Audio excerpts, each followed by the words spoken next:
This program has been made possible in part by the following sponsors. The Trial Lawyers Association of BC.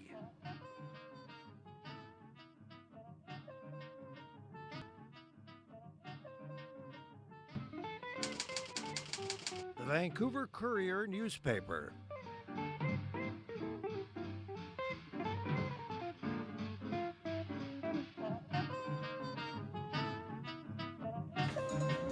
KCM Wealth Management.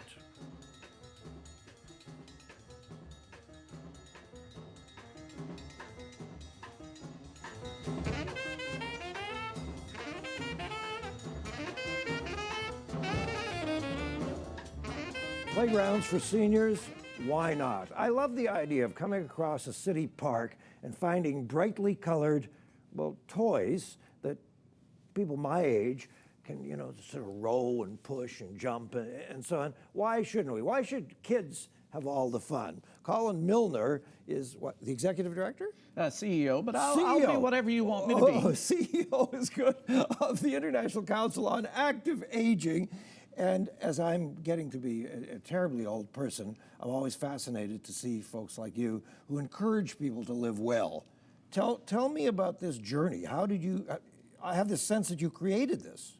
I actually did. I've been in the health and wellness field now for 31 years, I guess. Yes. But about 15 years ago, I was the VP of Sales and Marketing for a fitness equipment manufacturer. Okay. And I was visiting all of these different groups, and they kept saying one thing to me, and that was, we're interested in helping older adults stay healthier, but we're not sure how. And it took 5 years for the not sure how to kind of sink in and go, here's an opportunity. And could we help them with the how? Well, before you go to the how, let me ask you a question because your background is in running fitness centers and so on? My background is in, running fitness centers, associations, yes. Oh, okay. So I have the feeling, I may be wrong because I haven't been in one in ages, but if I go into Witless World, if I go into a fitness center, I have a feeling I'm going to see 30-somethings. I'm not going to see a lot of folks my age. That number is changing. Okay. But it's changing slowly. And really what is happening is that the people who have grown up with the fitness industry are just simply getting older. It's not a lot of new people coming into the club market. It's really people like me who started at 21, who's now 51. But I guess what I'm asking you, Colin, is are the people in the industry actively seeking out folks like me? No. Well, they ought to, because there's a market there, isn't there? There's a huge market, but it's not just the fitness industry, it's business in general. Almost anything to do with older adults, a lot of times, unless you're selling drugs or travel or insurance, tends to, not really get the attention that it needs. But we just saw a statistic come out of Ottawa that says there are now more people 50 and older than there are younger. Well, if you're in business, the reality is that your business needs to make money to exist. So there is a huge market with the older population. And it's unattended. So it's a massive opportunity for someone who wants to take advantage of it. Okay, tell us how you started to take advantage of it. But in your case, I think it's more of a passion. This is something you really care deeply about. It is. And, I left the company that I was working with to go to be the president of a company called Idea Health and Fitness Association to serve the needs of older adults. One, because I look at my grandmother as a great example. She just turned 100 in February. She's still... She looks like she would be in her late 70s. Just a minute. Didn't I just see her doing beach volleyball in London? She probably could be. I'm not sure if the swimsuits would be her style, but, I'm sure what does your grandmother do?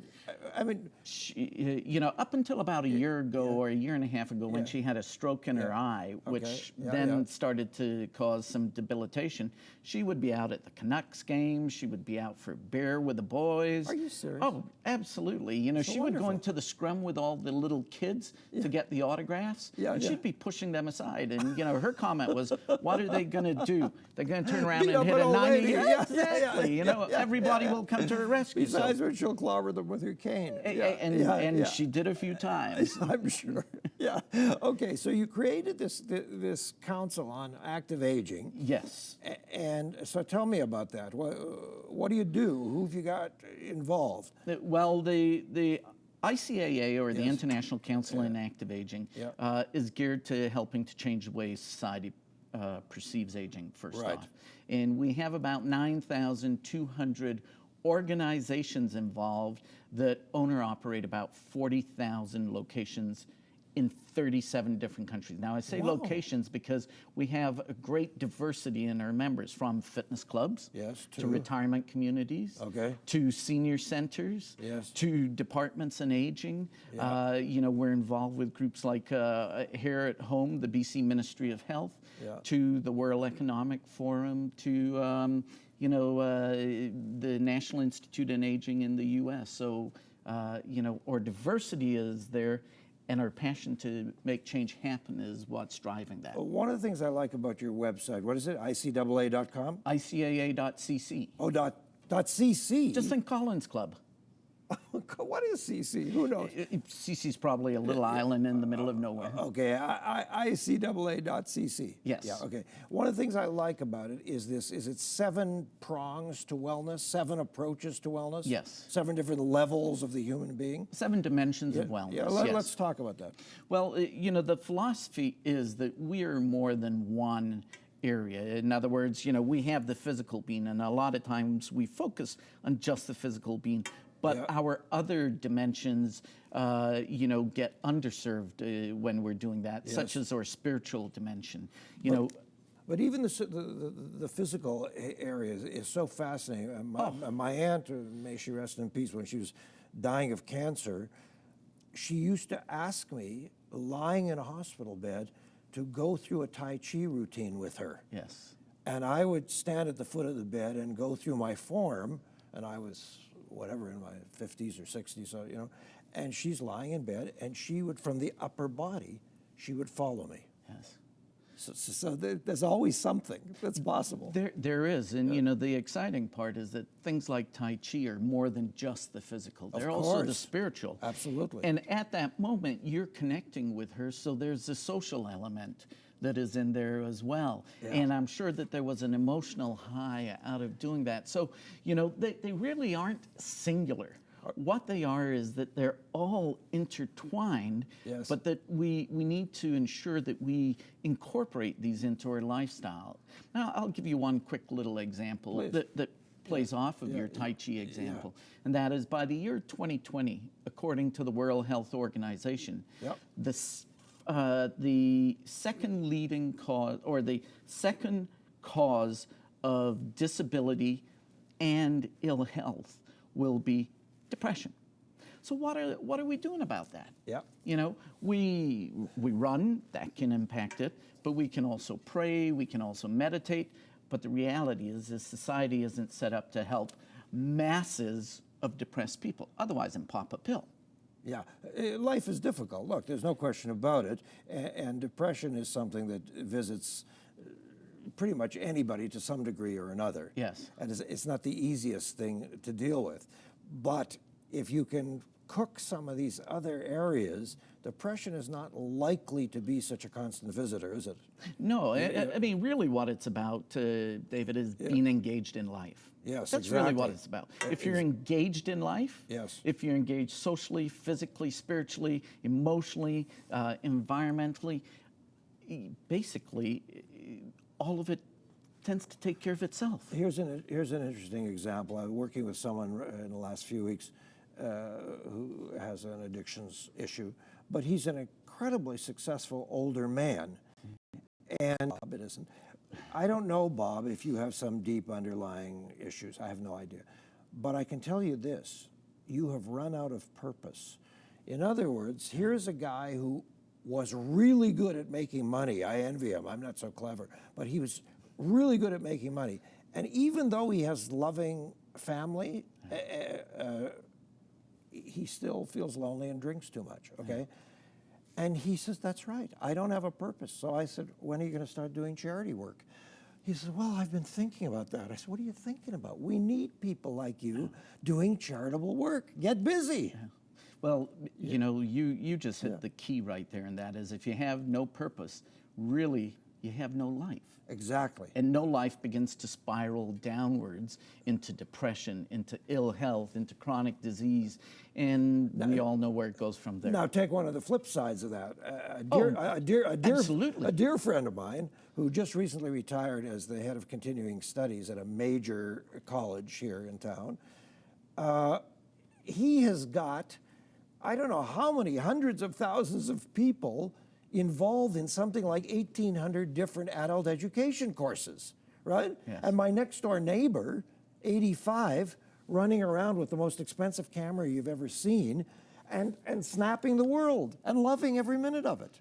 Oh, there are lots of great examples of people who are totally engaged in life. That's what kept my grandmother and keeps her young at the age of 100. I mean, literally, if you meet her, she is a different kind of woman compared to most people I've ever met. Nothing is ever negative. It's only a challenge. And the question is, how do you overcome that challenge? Okay. It really is that simple. Let's go back. Here's some of these dimensions that I'd like to hear more about. The emotional dimension of active aging. Well, the emotional dimension, of course, is a major one, as I just mentioned, with depression. But the question is, what can you do to rein in your emotions or control them, such as, anger, anger management. I mean, if I was to jump out at you like this, you probably wouldn't be too happy about that. Maybe your viewers would be, but no. But managing your stress levels, finding balance in your life is really a key to maintaining a successful and really a happy lifestyle. One of my favorite shrinks, who's a buddy of mine, says, always, he says, we are what we believe, and we are what our attitudes are. Yes. Right? Yes. And so, and our attitude, does it not, Colin? It pervades everything we do. 7.6 years, you will live longer if you have a positive attitude. Or you could say it the other way. You will go 7.6 years earlier if you're just a negative thinker. And that was from Yale University. Yeah, people who walk around with a cloud over their head. Oh, who wants to be around them? Some of us may be married to them. Some of us may, have them as children or parents. What do you do? What do you do if you're married to them or you have them as children? You realize that they're gone 7.6 years earlier. Yeah, or you have to make a choice. Intellectual and cognitive dimension. Now, that's a very interesting one. My mother, may she rest in peace, used to say, the only purpose that you cannot outlive is learning. Yes. Because you can be learning on your deathbed. Yes. Well, the intellectual, or as I like to call it, brain fitness, really, is one of the fastest growing trends in our industry of health and wellness. Really? Absolutely. And one of the reasons is that, people are now, you have this mass coming in that is really concerned about dementia, Alzheimer's, keeping their cognitive abilities. The media has covered it. The research is covering it. And now it is fast forward. We have to take a break, but as you say that, what occurs to me is cultural tours. It's not just that people are going to see wherever, the Matterhorn or Italy or something, but they're going on a cruise with coaches and teachers and instructors and historians. Universities are having to open up their places for older people coming in. I love it. Okay, we're going to take a little break and give our sponsors a chance to say hello. These are the folks who support this program. And remind you that davidbrenner.com is the site to go to, also icaa.cc. Have a look at these folks because they're kind enough to help us get this program here on Shaw Community Television Cable 4. Back in a minute. This program has been made possible in part by the following sponsors. The Vancouver Courier newspaper.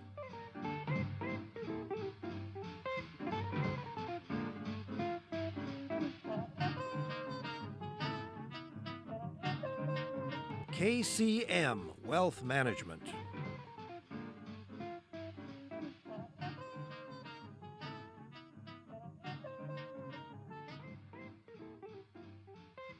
the Trial Lawyers Association of BC.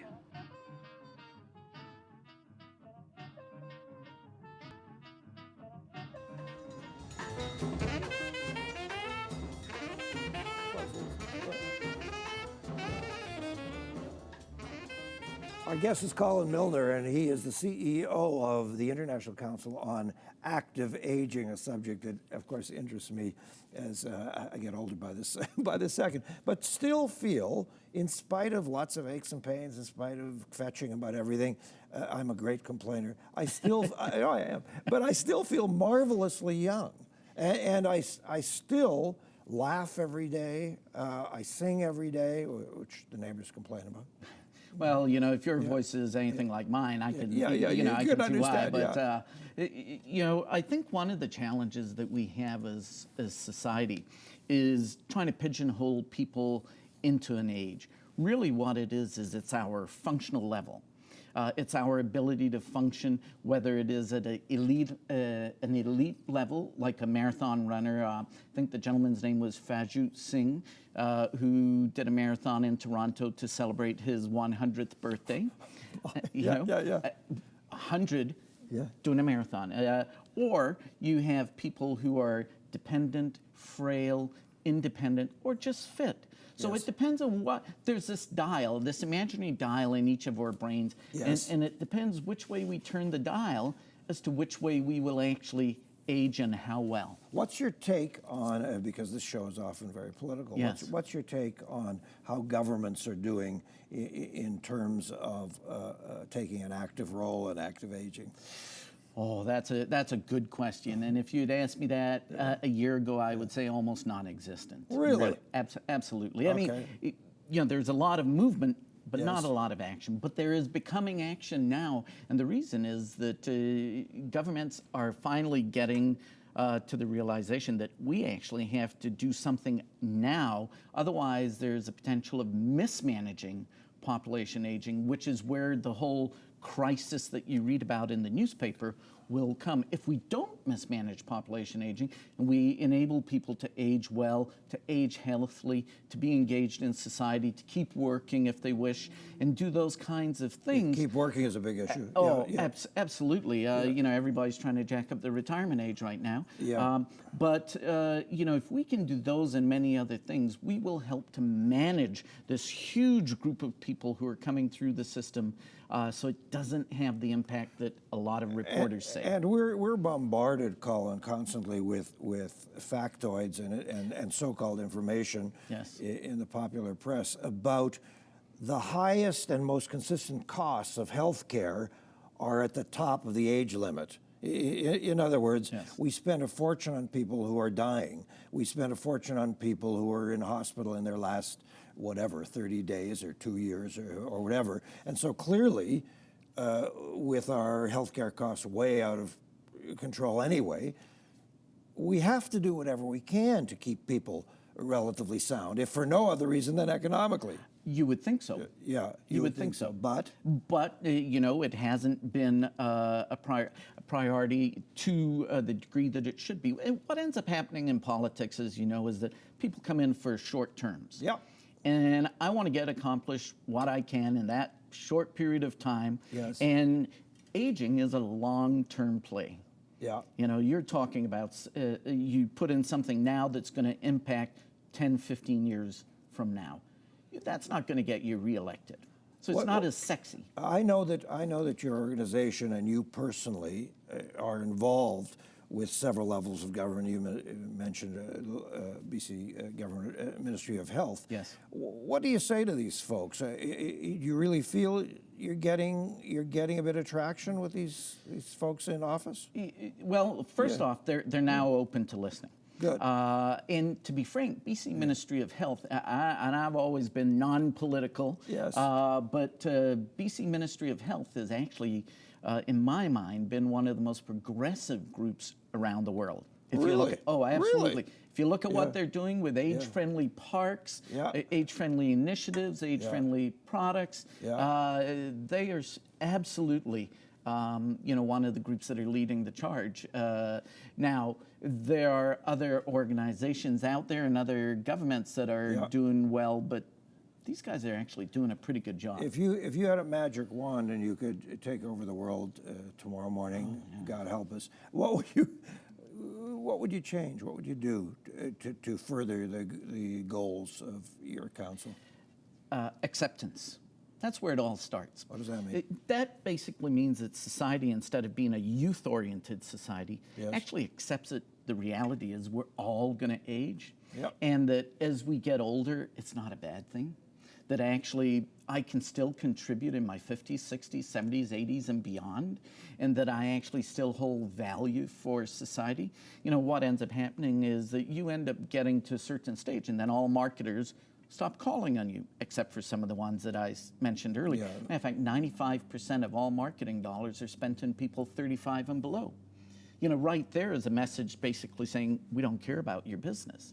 So I would say accepting the process of aging and being a society that views that as something that is going to help us grow as opposed to be a deterrent. The Vancouver Sun focused its attentions last week to a running series pretty much every day of the week Yes. on that very issue, particularly what they were calling ageism. Absolutely. What people call ageism, and especially in the workplace. Yes. And they showed us many, many examples of people with a terrific track record who, for some reason or other, find themselves out of work, the company's downsized or whatever. And as tough as it is to find a new sweetheart and a new partner at the age of whatever, 68, it's that equally tough to find a job.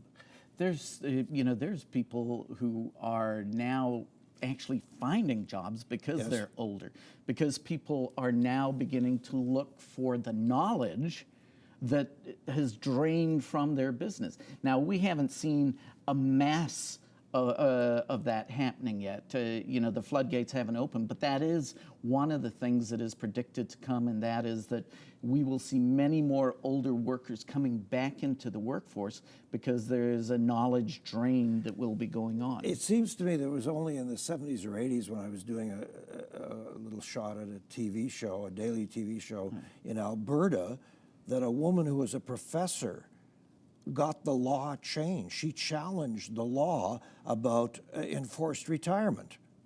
Well, think about it this way, okay?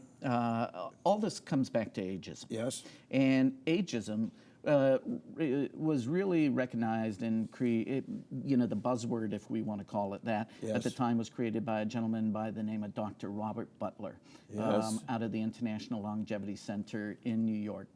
Dr. Butler is now passed on, but it was around the same time as, the focus on racism.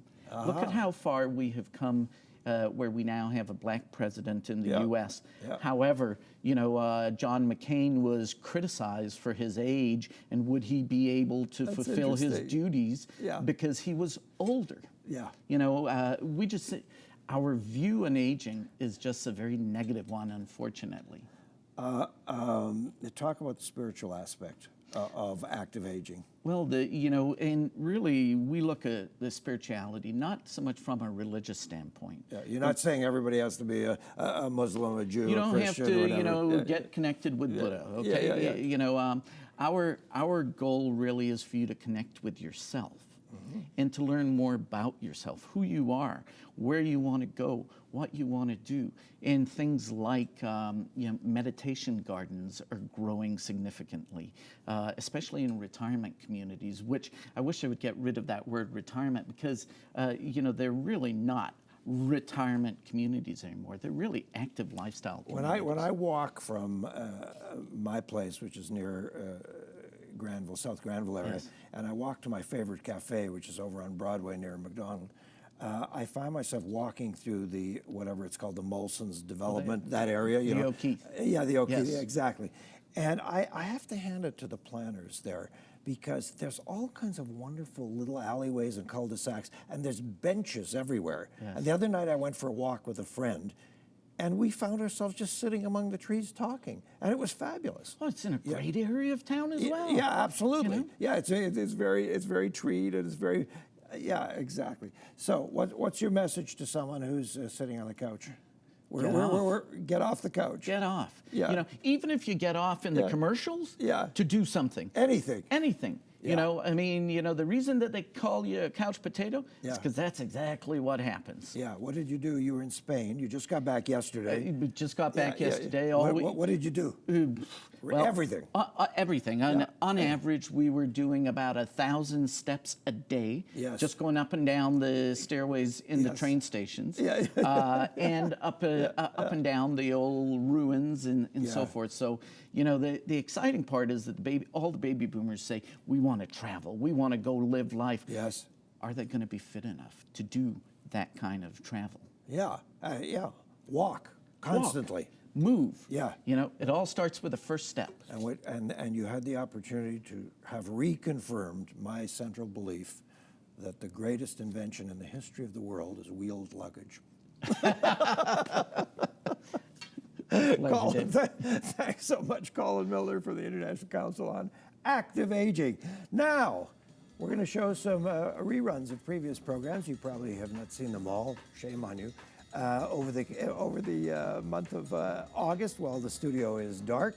So next week, we're going to show you again our conversation with John Mackay of Defensive Tactics. But John Mackay is a many-year policeman in the downtown East Side, and he has his own unique take on all of that. Thanks for being with us. DavidBerner.com is the site to visit. Send us your emails and so on. And thanks again for being here on Shaw Community Television, Cable 4. Good night.